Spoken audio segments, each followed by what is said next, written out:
Hello students, कैसे हैं सब। बेटा आज हम बिज़नेस लॉ का जो चैप्टर स्टार्ट किया था हमने लीगलिटी एंड वॉइड एग्रीमेंट वाला, वो करने जा रहे हैं। हमने लीगलिटी वाला टॉपिक कवर किया है पिछली वीडियो में। आज हम वॉइड एग्रीमेंट्स हैं जो उनके बारे में डिस्कस करने जा रहे हैं। तो वॉइड एग्रीमेंट बेटा क्या है? All agreement may not be enforceable at law according to Indian contract act specially declare certain agreements to be void. तो अंडर 2G सेक्शन जो है इंडियन कॉन्ट्रैक्ट एक्ट का, an agreement not enforceable by law is void. वो agreement जिसको law के पास enforce नहीं कराया जा सकता उन सबको हम वॉइड बोलते हैं। Such an agreement does not give rise to any legal consequences and is void ab initio. It will be useful to distinguish between illegal. हमने इससे पहले इलीगल डिस्कस किया था। इलीगल और वॉइड एग्रीमेंट में डिफ्रेंशिएट करना ज़रूरी है, क्योंकि एन अनलॉफुल और इलीगल एग्रीमेंट वो है जो एक्चुअली फॉरबिडन बाय लॉ है, लेकिन जो वॉइड एग्रीमेंट है वो फॉरबिडन बाय लॉ नहीं है। It is a contract like contract with A minor. वो फॉरबिडन बाय लॉ नहीं है लेकिन वॉइड है, क्योंकि एथिकली वो सही नहीं है, क्योंकि उसमें सोचने समझने की जो ताकत है वो नहीं है माइनर के पास अपना बुरा भला। तो वो वॉइड एग्रीमेंट है। Both illegal and void agreements are not enforceable. दोनों ही इन्फोर्स नहीं कराए जा सकते दोनों, लेकिन इलीगल एग्रीमेंट है वो इन्फोर्सेबल है एंड फॉरबिडन है, but a void agreement is only unenforceable but not illegal. तो जो तो इलीगल है वो तो अनइन्फोर्सेबल भी है और फॉरबिडन बाय लॉ भी है, लेकिन जो वॉइड एग्रीमेंट है वो अनइन्फोर्सेबल नहीं है। इट इज़ ओनली अनइन्फोर्सेबल है, लॉ के अगेंस्ट आप इन्फोर्स करा नहीं सकते, लेकिन वो इलीगल है जो नहीं है। The following agreements have been express declared as void by the Indian contract act. Indian contract act के अकॉर्डिंग ये जो लिखे गए जो एग्रीमेंट्स हैं वो वॉइड हैं, जो डिक्लेयर किए गए हैं। तो कौन कौन से एग्रीमेंट्स है बेटा जो वॉइड हैं और डिक्लेयर किए गए हैं? उनमें से है agreement in restraint of marriage. Agreement in restraint of marriage क्या है? Every person has the freedom to marry करने की फ्रीडम हर एक बंदे के पास है। तो एक बंदा दूसरे बंदे को मैरिज के लिए रिस्ट्रेन रोक नहीं सकता, उसको रिस्ट्रिक्ट है जो नहीं कर सकता। इसको माना जाता है कि ये जो है पब्लिक पॉलिसी के अगेंस्ट है, इसलिए ये वॉइड है। तो कहता है similarly an agreement restraining a person from marrying anybody or from marrying anybody except a particular person is void. अगर कहा जाता है कि ये बंदा सिर्फ इसी बंदे से मैरिज कर सकता है, तुम सिर्फ इस बंदे से मैरिज नहीं कर सकते, इन दोनों ही केस में ये वॉइड है। सेकंड है बेटा agreements in restrain of trade. Trade से रिलेटेड आप किसी के ऊपर रिस्ट्रिक्शन लगाते हो कि तुम्हें ये काम नहीं कर सकते तो उसको हम बोलेंगे agreement in restraint of trade. तो an agreement seeking to restrain a person from exercising a lawful profession. जो लॉफुल प्रोफेशन है, कोई भी ट्रेड है, जब बिजनेस है एनी काइंड, वो वॉइड है अगर आप रिस्ट्रिक्ट करते हो उसको। Public policy required that every person has the liberty to work from himself. अपनी मर्जी से कोई भी काम है जो कर सकता है उस केस में, तो ये भी कॉन्ट्रैक्ट जो है वो वॉइड है। All agreements in restrain of trade whether general और पार्शियल, क्वालिफाइड और unqualified are void subject to exceptions laid down in the section 27। कहता है 27 सेक्शन में कुछ एक्सेप्शंस दी गई हैं, उनको छोड़ के बाकी सभी केस में कोई भी बंदा पार्शली या फुली किसी भी तरीके से दूसरे बंदे को जो है रिस्ट्रिक्ट नहीं कर सकता कोई भी ट्रेड या प्रोफेशन को अपनाने से या करने से। कौन कौन सी एक्सेप्शन दी गई हैं बेटा 27 के अंडर? स्टैचुरी एक्सेप्शंस एक है सेल ऑफ गुडविल के, दो पार्ट्स में डिवाइड किया गया, एक स्टैचुरी एक्सेप्शंस है, एक बाय लॉ है। स्टैचुरी एक्सेप्शंस क्या है? सेल ऑफ गुडविल के केस में है। अगर on the sale of the goodwill of a business जब आप सेल करते हो तो सेलर क्या कह सकता है? Not to carry on similar business within specified local limits. जो सेम तरह का बिजनेस है आप स्पेसिफाइड लोकल लिमिट्स के बीच में नहीं कर सकते। Buyer carries on like business there is provided that such limits appear to the court as reasonable. तो वो लिमिट्स हैं जो वो अकॉर्डिंग टू जो बायर है डिसाइड कर सकता है, लॉ के अकॉर्डिंग जो लिमिट्स बनी हुई हैं। तो उसमें है कि अगर आपने अपनी कंपनी की गुडविल सेल की है, एक पर्सन को अपना बिजनेस सेल किया, उसके साथ गुडविल सेल किया है, तो सेम तरह का बिजनेस आप लोकल लिमिट्स के बीच में नहीं करोगे, क्योंकि उससे उसका बिजनेस जो है इफेक्ट होगा। आपकी गुडविल के पैसे उस पर्सन ने आपको दे दिए हैं। दूसरा है बेटा अंडर पार्टनरशिप एक्ट 1932। पार्टनरशिप होती है जब 2 या 2 से ज़्यादा बंदे प्रॉफिट मेकिंग के लिए इकट्ठे बिजनेस करते हैं। तो उन केसेस में पार्टनर्स कंपीटिंग बिजनेस, कहता है एक पार्टनर जो फर्म में है उसको रिस्ट्रेन किया जाता है कि सेम तरह का बिजनेस जो है वो अलग से अपना पर्सनल नहीं कर सकता, क्योंकि he is the part of the this business, partner है तो सेम तरह का बिजनेस वो अलग से नहीं कर सकता। राइट्स ऑफ आउटगोइंग पार्टनर, जो पार्टनर बाहर जा रहा है छोड़ के कंपनी को, चाहे वो रिटायरमेंट के तौर पे, तो वो भी जो है स्पेसिफाइड लोकल लिमिट्स में वो जो काम है वो नहीं कर सकता जिस काम से वो छोड़ के जा रहा है। Partner similar business on dissolution, जब डिसोल्यूशन होती है फर्म बंद होती है, पार्टनर्स में anticipation of the dissolution of the firm agreed that all or some of them shall not carry on similar business, तो वो कॉन्ट्रैक्ट या एग्रीमेंट कर लेते हैं कि हम में से कोई भी हम में से ये दोनों बंदे जो हैं सेम तरह का बिजनेस जो है वो नहीं करेंगे स्पेसिफाइड पीरियड के लिए, चलो with in the specified limits में। नेक्स्ट है agreement in restrain of trade, अगर उन दोनों में कोई ऐसा ट्रेड हुआ है, फॉर एग्जांपल उन्होंने कहा है कि गुडविल ऑफ ए फर्म में make an agreement with the buyer that such person partner will not carry on any business similar to that of the firm within a specified periods और within specified local limits. एक partner जो sale of goodwill की जाती है उसको, तो उस case में उसको रिस्ट्रिक्ट कर दिया जाता है कि आप जो है ये काम इतनी लिमिट तक नहीं कर सकते, या इनकी स्पेसिफाइड लिमिट टाइम लिमिट में या स्पेसिफाइड जो बाउंड्री है उसके अंदर नहीं कर सकते। ये थी बेटा एक्सेप्शंस जो दी गई थी, ये थी स्टैचुरी एक्सेप्शन। दूसरी जो एक्सेप्शंस है that is exceptions under the common law. Common law के अंडर भी कुछ एक्सेप्शंस दी गई हैं, जिसमें फर्स्ट है सर्विस एग्रीमेंट्स।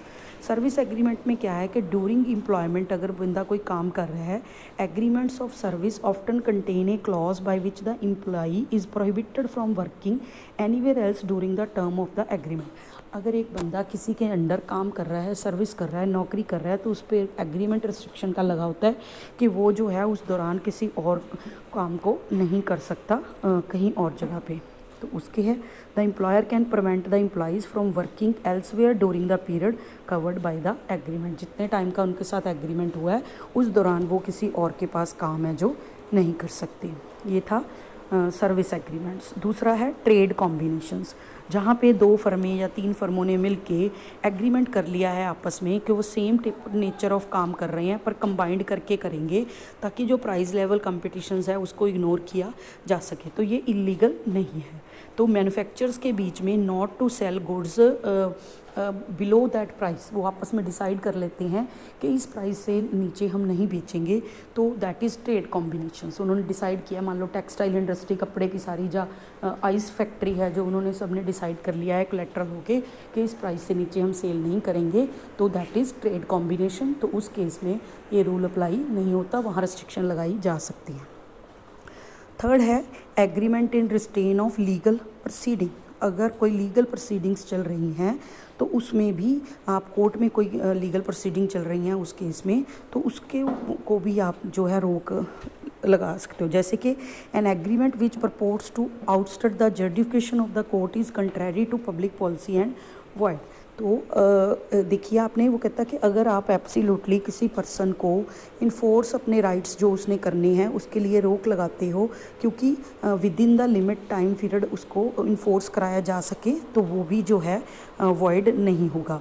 जैसे कि कहता इसने कहा है कि according to Indian contract act every agreement by which a party is restrained absolutely from enforcing the rights under contract by ordinary legal proceedings in the ordinary tribunals or which limit the time within which he can enforce his right is void so that extent। अगर कुछ time period के लिए उस बंदे को कहा गया है कि आप जो है अपने जो राइट्स हैं यूज़ नहीं कर पाओगे उस एग्रीमेंट में, तो लॉ के अकॉर्डिंग तो उसको भी माना जाएगा कि वो अंडर लॉ वो एक्सेप्शन है।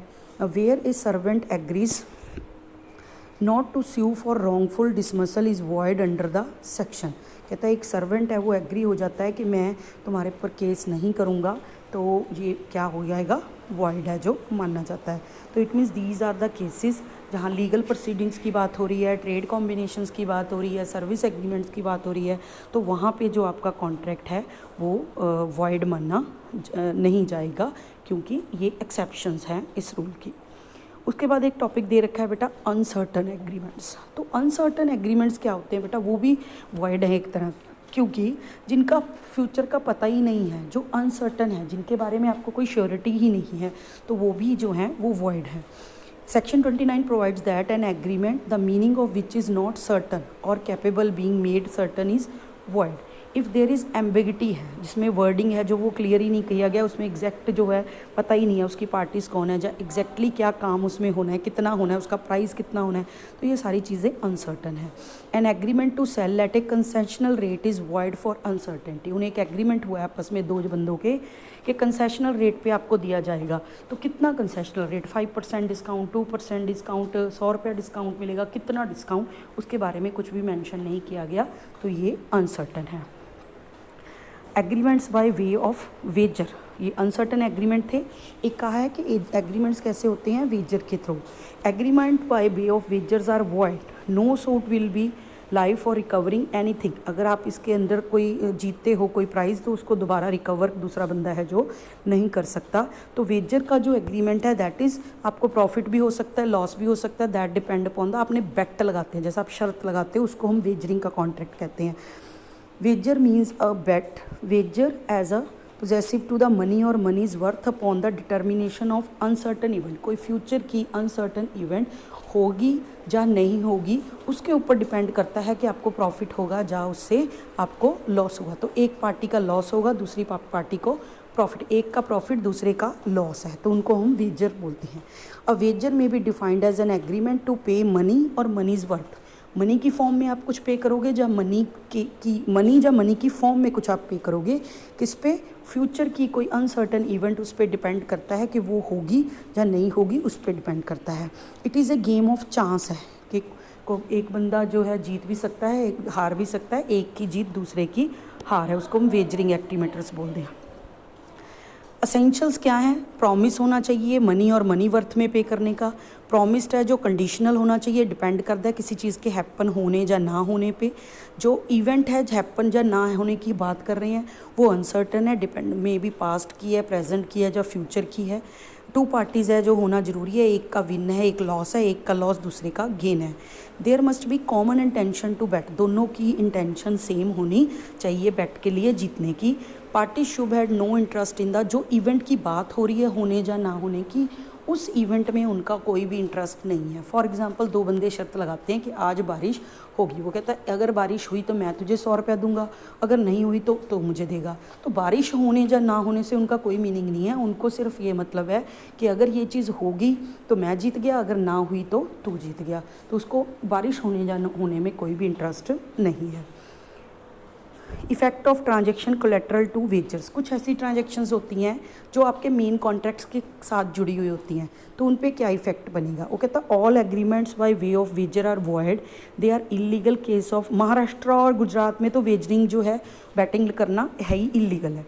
A wagering contract being only void and not illegal, a collateral contract can well be enforced at law. अगर आपने एक वेजरिंग का एग्रीमेंट किया था, एक आपने सिंपल एग्रीमेंट किया था, पर उसका थोड़ा जो रिलेशन है वो वेजरिंग के साथ भी था, उस पैसे से आगे आपने कॉन्ट्रैक्ट किया था, तो वो जो है वो वैलिड है, क्योंकि जो कोलेट्रल जो आपका एग्रीमेंट या कॉन्ट्रैक्ट है उसमें कुछ भी गलत नहीं है, क्योंकि जो आपका वेजरिंग का जो एग्रीमेंट है वो इलीगल नहीं है, बस उसको आप इन्फोर्स है जो नहीं करवा सकते, इसलिए। इसके बाद आपके पास है बेटा एक लॉटरी। लॉटरी सिस्टम क्या होता है, where a wagering transaction amounts to a lottery, it is illegal and punishable under section 294A of the Indian penal code. कहता जो अगर वेजरिंग का कॉन्ट्रैक्ट लॉटरी से रिलेटेड है, बैटिंग से रिलेटेड नहीं है, तो इंडियन पिनल कोड के अकॉर्डिंग ये क्या है, पुनिशेबल ऑफेंस है, इलीगल है। कहता a lottery is a wagering transaction and it does not cease to be such simply because it is sanctioned by the government. कहता कि इसको इसलिए नहीं सोचा जा सकता कि गवर्नमेंट की तरफ से सेंशनड है लॉटरी तो वो वैलिड है, तो इसलिए तो ए सेल और purchase of A ticket in A lottery is a wagering contract under section 30, so money paid in connection with A lottery can not be recovered. हमने कहा था कि जो वेजरिंग एग्रीमेंट है उनमें अगर आपने कुछ पे कर दिया है एक दूसरे को, तो आप किसी भी ग्राउंड पे उसको वापस नहीं ले सकते, क्योंकि वेजरिंग का कॉन्ट्रैक्ट ही, आपका एग्रीमेंट ही वॉइड है। तो सेम केस आपका अगर लॉटरी में है, अगर आपने लॉटरी की टिकट के पैसे दिए हैं और उसमें आप बाद में उसको वापस लेना चाहते हो किसी भी कारण, तो नहीं ले सकते, क्योंकि लॉटरी का जो एग्रीमेंट है वो भी एक वेजरिंग का एग्रीमेंट है।